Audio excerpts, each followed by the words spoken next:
En tots els seus anys d'experiència, Fustec ha fet cases de fusta per tots els gustos. Altes, baixes, grans, petites, blanques, marrons, taronges, amb el tell, sense el tell, amb piscina, sense piscina, entre mitgeres, a quatre vents. A la seva web en podeu veure una mostra. Però el que us proposem ara és un petit viatge per allò que Fustec anomena projectes singulars. Singulars bé perquè plantegin un concepte arquitectònic innovador o perquè parteixen d'un encàrrec, diguem-ne, peculiar, o bé simplement perquè tenen algun detall que les fa diferents de totes les altres. Començarem aquest viatge aquí mateix, en una de les joies de la corona de Fustec, la Casa Bosch. La Casa Bosch és una interpretació del seu entorn, un bosc d'alzines. Aquí la fusta és l'absoluta protagonista, tant per fora com per dins. Però les formes i solucions la fan una casa especial, començant per la fonamentació fent servir Tecnopier, uns peus metàl·lics que la claven a terra salvant el desnivell de la parcel·la.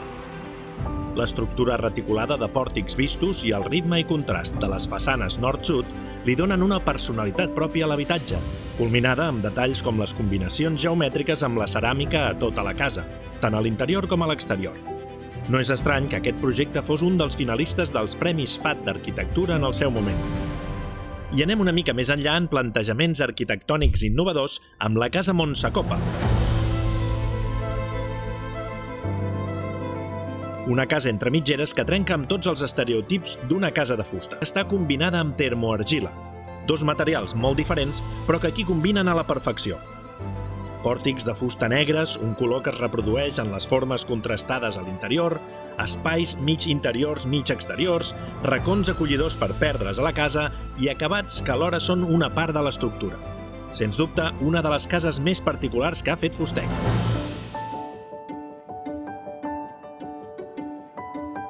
Ara canviem de terç. Aquesta casa, projectada en part pel mateix propietari, és molt senzilla i alhora molt especial, sobretot pels espais interiors.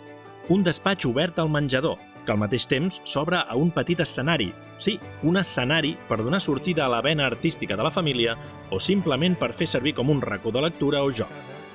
També sorprèn un petit safareig al passadís, que confirma que la casa està molt pensada segons els usos. Però, sens dubte, l'espai més especial de la casa és aquest racó al menjador i al costat de l'entrada. Tant pot servir per menjar com per contemplar la natura que l'envolta. Un altre projecte singular de Fustec que d'entrada no us sembla tant. Aquest habitatge té formes més quadrades i una distribució més estàndard. No té grans particularitats arquitectòniques, tret d'una. Una piscina. Una sorpresa amagada en forma de piscina interior. Certament una decisió poc habitual i que possiblement respon a una altra característica que també la fa diferent. No és ni una primera ni una segona residència, sinó una casa destinada a lloguer vacacional. Així que d'aquesta tots en podem gaudir. I acabem amb l'últim dels projectes singulars que ha fet Fustec. Aquest ho és perquè l'encàrrec era molt especial. No es tractava de fer una casa de fusta, sinó 4 alhora i en temps rècord. 4 cases exactament iguals que Fustec va fer a PortAventura World i que havien de semblar-se a unes que ja existien. Per això tenen aquest aspecte exterior tan curiós. El millor del projecte, la seva destinació. La Fundació Sant Joan de Déu convida a nens malalts i les seves famílies a passar-hi una setmana per gaudir del parc.